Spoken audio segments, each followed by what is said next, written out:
Hi, I want to talk for a moment about water, how to get good quality water, and why it's so important. Um, Actually, to talk about why it's so important would take a really long time, so I'm not going to go into all of that.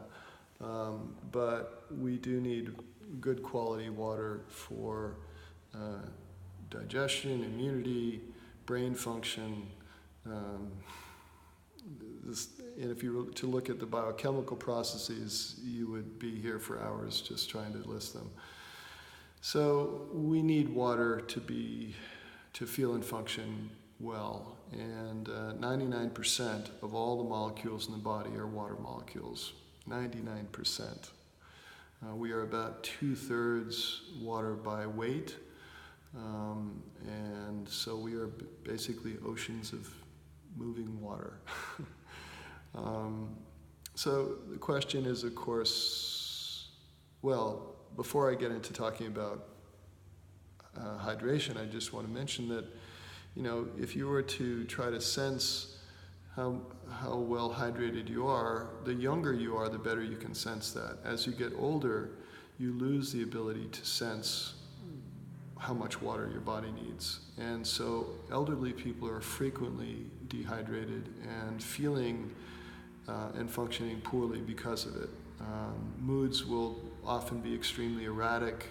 People can become almost psychotic when they're dehydrated, especially if they then drink some coffee or drink some beer or other kinds of alcohol, because then they'll be even more dehydrated. So dehydration can predispose us to mood and behavioral problems, especially in older age. I've seen it many times. I've seen it in family members, I've seen it in friends, and I try to remind them to drink more water. I will often drink a half a gallon minimum per day or more. But it's not just a matter of quantity, it's also a matter of quality of water.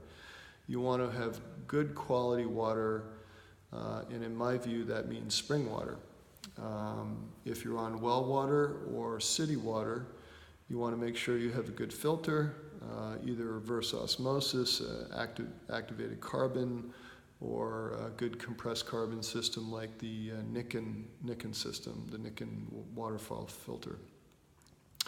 Of course, your diet is also really important. So one of the ways that we get water is by eating lots of fruits and vegetables, and that gives you really wonderful water that's different from the water that comes from the earth, or that rains down on the earth.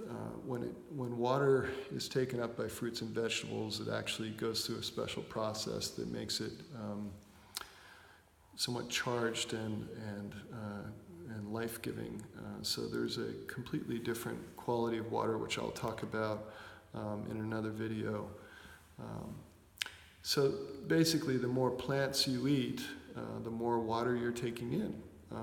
And green juicing is perhaps the most practical way to get lots of fruits and vegetables into your system very quickly. And so people like to either blend or juice their vegetables, and that makes the fruits and vegetables more digestible. And then, of course, you're getting all that great water into your system.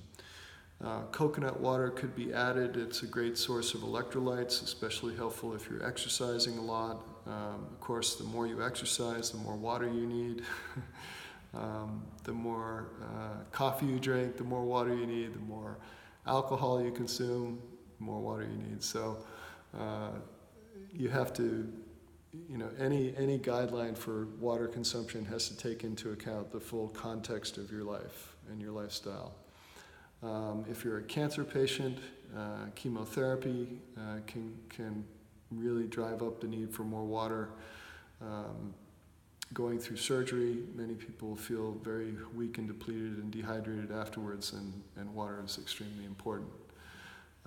So I believe that covers what I wanted to say about water.